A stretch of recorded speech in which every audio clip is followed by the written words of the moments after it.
Halo teman-teman, pada kesempatan siang hari ini kami dari kelompok 3 dari kelas metodologi 3D ingin menjelaskan efek rumah kaca.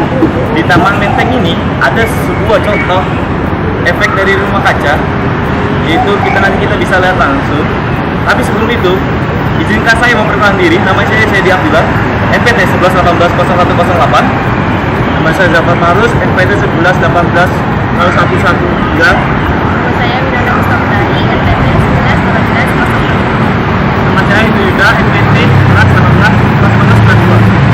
Dan nama saya Yusuf Jawab, NPT 111801. Oke, terima kasih sudah disimak perkenalan kita. Kita langsung saja ingin menjelaskan dari efek rumah kaca yang ada di dunia ini. Terima kasih. Di sini saya akan menjelaskan tentang efek rumah kaca. Sinar matahari memiliki peran penting dalam berlangsungnya kehidupan di bumi. Sinar matahari memiliki perannya dalam meradiasikan panas ke bumi.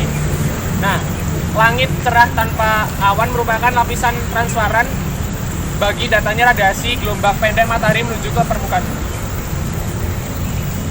Kemudian, sebagai bagian dari radiasi gelombang panjang akan diserap oleh uap air, karbon dioksida, dan gas-gas yang ada di atmosfer. Atmosfer sangat penting bagi bumi karena jika tidak ada atmosfer, permukaan bumi tidak menjadi hangat dan suhunya bisa yang sebelumnya 32 derajat Fahrenheit akan turun menjadi 0 derajat Fahrenheit. Jadi sehingga efek rumah kaca adalah fenomena menghangatnya suhu dari permukaan bumi karena tertahannya panas matahari oleh gas rumah kaca itu sendiri yang menyelimuti atmosfer. Nah, tadi kan udah dijelasin nih tentang pengertian dari efek rumah kaca. Nah, jadi efek rumah kaca itu disebabkan oleh gas rumah kaca.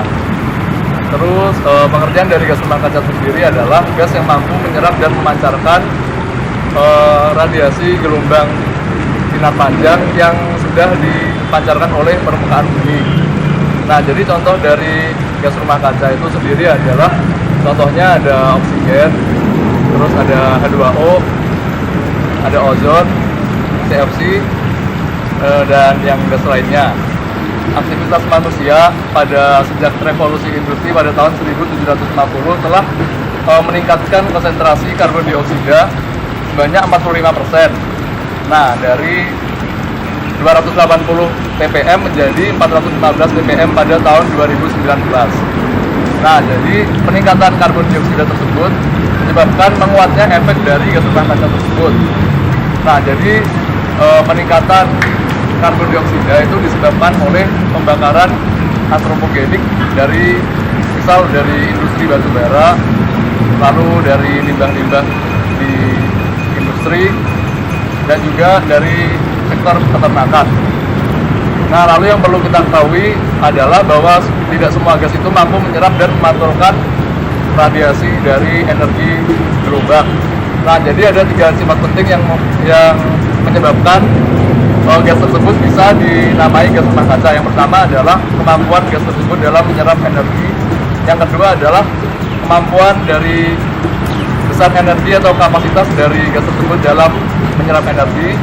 Yang ketiga adalah yang perlu kita ketahui bahwa tiap-tiap gas itu mempunyai jangkauan panjang gelombang masing-masing yang mampu diserap. Lalu yang terakhir adalah berapa lama gas tersebut akan bertahan di bumi. Jadi contohnya dari gas metana itu mampu bertahan 12 tahun sampai yang paling lama adalah gas CFC yang bisa sampai 250 tahun. Baik, di sini saya akan menjelaskan fenomena-fenomena apa saja yang menyebabkan efek rumah kaca.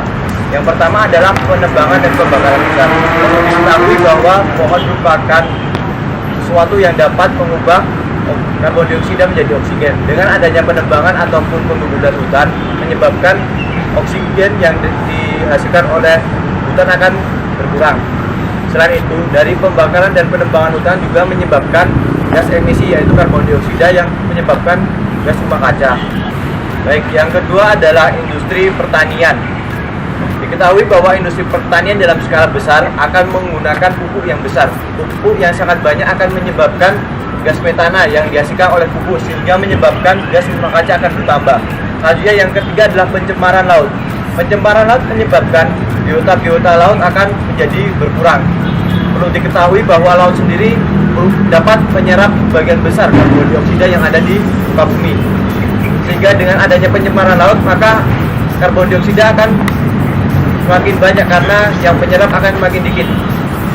Baik, yang keempat adalah penggunaan bahan bakar fosil. Bahan bakar fosil seperti batu bara dan juga minyak bumi seringkali digunakan manusia seperti untuk digunakan sebagai alat transportasi.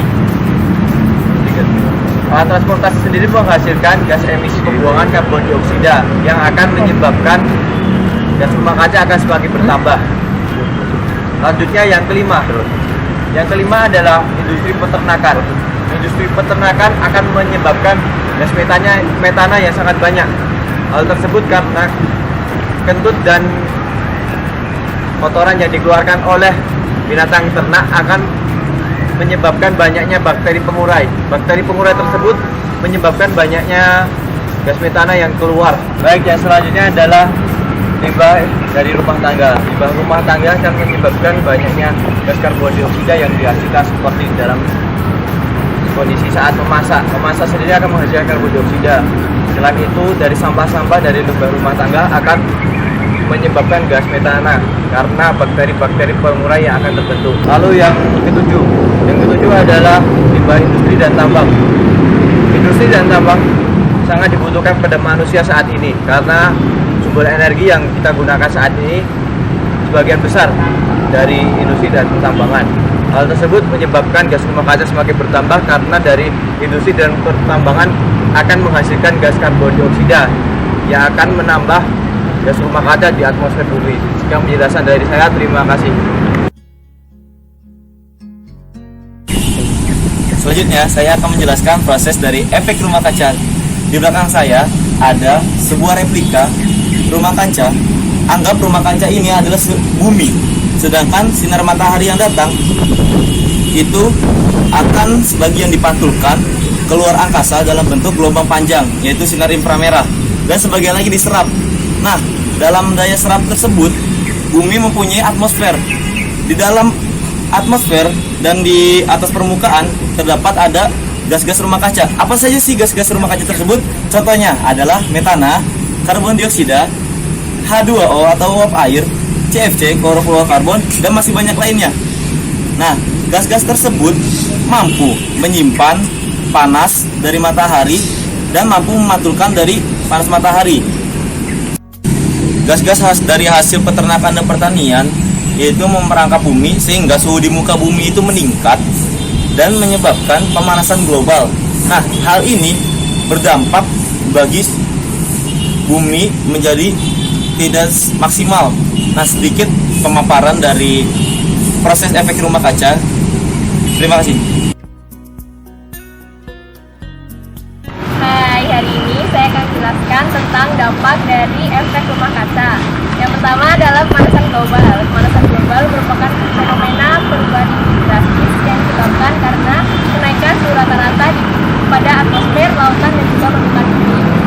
Nah, pemanasan global itu sendiri setiap harinya semakin meningkat karena disebabkan oleh banyak hal. Seperti yang pertama adalah penebangan dan kebakaran hutan yang juga menyebabkan meningkatnya suhu dan juga polutan berbahaya di atmosfer.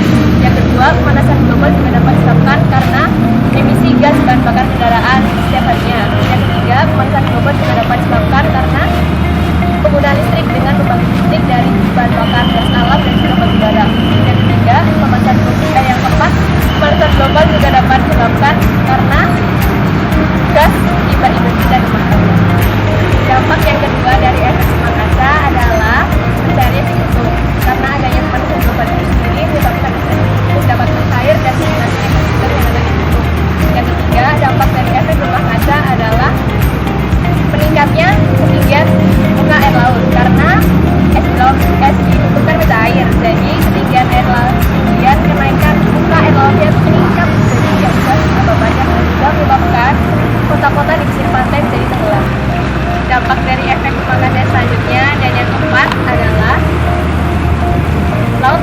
asam karena banyaknya kandungan polutan berbahaya dan juga gas-gas berbahaya di atmosfer menyebabkan lautan mineral dan sedikit sehingga menyebabkan lautan menjadi asam.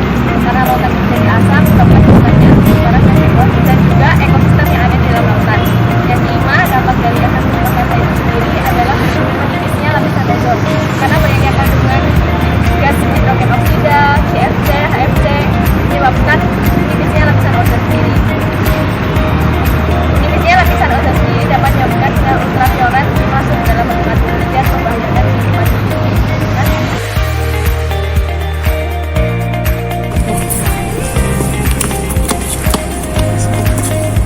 Assalamualaikum warahmatullahi wabarakatuh. Terima kasih telah menyaksikan video dari kami mengenai tentang efek dari rumah kaca. Apabila ada kritik dan saran, silakan bisa di bawah ini atau bisa langsung dikirimkan kepada kelompok-kelompok kami. Sekian, terima kasih. Wassalamualaikum warahmatullahi wabarakatuh.